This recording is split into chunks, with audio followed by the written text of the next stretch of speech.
Dozvěděla jsem se o tom vlastně, když jsem byla ve škole a našla jsem si prostě tady takovou jako bouli tvrdou. A jako z začátku jsme to s mámou přisuzovali tomu, že jsem byla jako nemocná nějakou rýmu, kašel, takže to bude jako jenom uzleny prostě jako nateklý. A radši jsme jako šli za doktorkou, ta nás hned poslala jako do Motola a vlastně jsme tam strávili úplně celý den v těch vyšetřeních a já vlastně ta práž potom nám řekla, jako co mi je po to celém tom dní.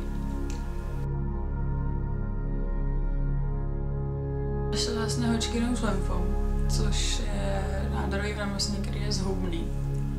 A původně jsem měla jako jenom první stádium, jenže díky tomu, že mi to vyšetřovali že mi to zjistili jako na rentgenu prostě, kde oni nedokážou propočítat třeba jak prostě velký celkově to je, jenom to prostě vidí tak jako dvojrozměrně. A potom jsem šla na různé vyšetření a tam jako se ukázalo, že už je to druhý stádium, že právě díky tomu, že už měla jako, že jsem šla na tam nějakou lepší zobrazovací techniku, tak prostě se ukázalo, že to je v druhém stádiu.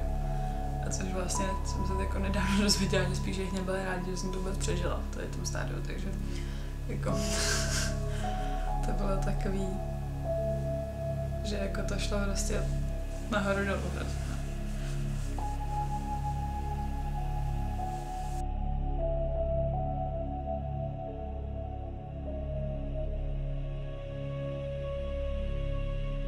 A moje prvotní reakce jako byly takový jako dost smíšený pocity, protože vlastně zároveň je to jako, když tam člověk sedí a slyší najednou slovo jako chemoterapie a takovýhle, tak to každého člověka jako hrozně vystraší prostě.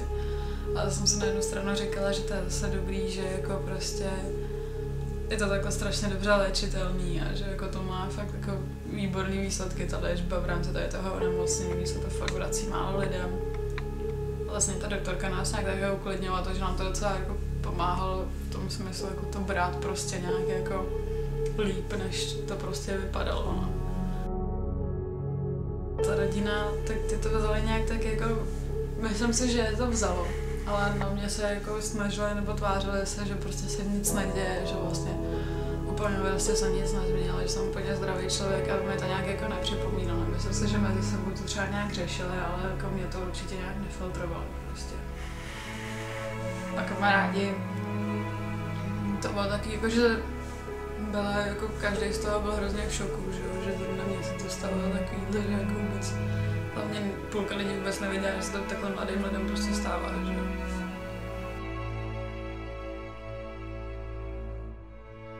Tak nejvíc jsem pomáhala jako určitě rodina. A pak asi jako kamarádka a přítel.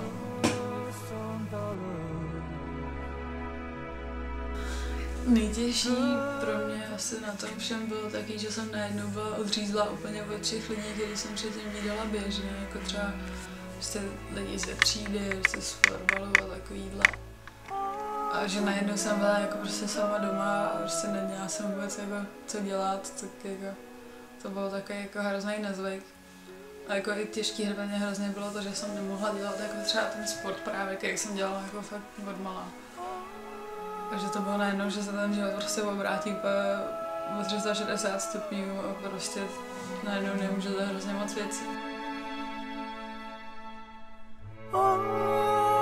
Po jakoby nějaký psychický stránce to pro mě bylo třeba daleko těžší než po té fyzické, protože to je věc, která jako když do toho jdete poprvé, vůbec nevíte, jako co to obnáší, celá tady ta léčba prostě a ty nemoci a to prostředí, ve kterém se jakoby léčíte.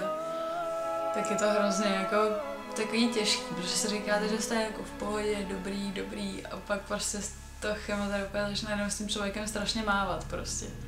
A ještě do toho jakoby působí to, jak se nevídáte s těma lidma, všechno prostě, jak jste najednou úplně odříznutý vlastně, ale tak jako s tím člověkem to strašně mávat. V té nemocnici jsem to zvládala, myslím si, že z začátku docela dost dobře, že prostě mě tam hlavně pomohlo to, že mi tam každý jakoby spíš říkal ty sestry, že prostě to se musí brát tak, jak to je, že s tím prostě jako člověk nic neudělá, když se bude nějak litovat, jako ne, že to je ještě zhorší, protože to jsou hodně o psychice docela ty nemoci. Ale hlavně jako těžký tam třeba bylo to, když jako ležíte na tom pokoji a teprve začínáte všechno tu léčbu, všechny ty procesy na tu léčbu, ty přípravný a vedle vás leží holka, který to vlastně všechno skončilo. Vzalo mi to určitě to, že právě jsem nemohla dělat nějaký sport nebo něco takového, co jsem opravdu měla ráda. Nemohla jsem chodit nikam moc mezi lidi, když jsem třeba někde oslavila, jsem tam prostě nemohla jít. Chtěla jsem být doma nebo někde venku maximálně. Nemohla jsem se vyjít třeba s kamarádama, když byli nemocní. To bylo vlastně od svých asi 5 let, jsem prostě bojovala doma, nechci hrozně psa, že jo. Prostě ne, pes nebude. Pes nebyl, a pak jako se objevila tohleto, že a jak jsme tam jenom seděli jako na gauči prostě a ona se kouká na nějaký fotky, nějaký štěně a ta si mi jako říká, proč se na to kouká, když jako stejně jako v životě psa mít nebudem. A ona jenom prostě mi řekla, že se na ně pojedeme podívat, tak jsme se podívat, pak jsme se podívat na další, jsme měli psa. Prostě nějak jako pes vypadnul díky tomu, že mi chtěli jako asi to ulehčit, tak jinak abych na to pořád jako nemyslela, abych měla něco, na co se můžu jako soustředit, prostě když budu doma, abych jako nemyslela pořád na to, co mi je. Tak jako asi proto mám sama. Ale potkat to fakt může úplně prostě všechny. Ale ty lidi, co si nějak bojujou, nebo prostě se teprve jako se léčejí, tak prostě bych jim asi řekla, že jako je nejdůležitější to prostě brát tak, jak to je, protože když to jako budete nějak sedět a prostě brčet na tím a litovat se pořád, tak jako to ani neurychlíte, ani nějak nezpomalíte, prostě s tím ničemu nepomůže ten člověk.